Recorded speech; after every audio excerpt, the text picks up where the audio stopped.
Hey, Dan here with 3D Auto Repair. Today we're looking at a 2025 Chevy with the Duramax diesel in it. Got a call from a customer. They were really concerned that they had made a fairly major mistake.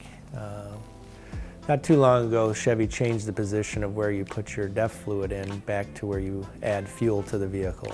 And what they said had happened was that they had been distracted with a phone call. They were getting fuel, they were adding DEF to their vehicle, and before they realized it, they had put 2.5 gallons of DEF in the fuel fill. Thankfully, they shut the vehicle off right away, got it towed in. We went ahead and dropped the fuel tank.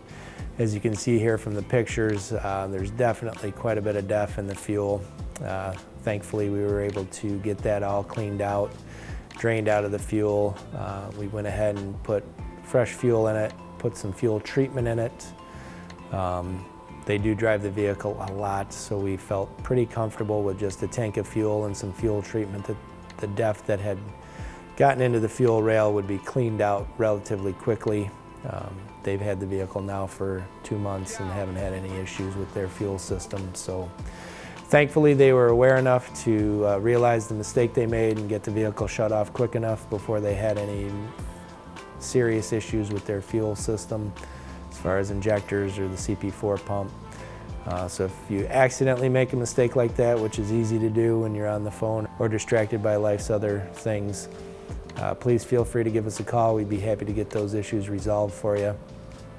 My name is Dan. Thanks for watching. Look forward to seeing you at the shop. And please share this video so other people can get this information.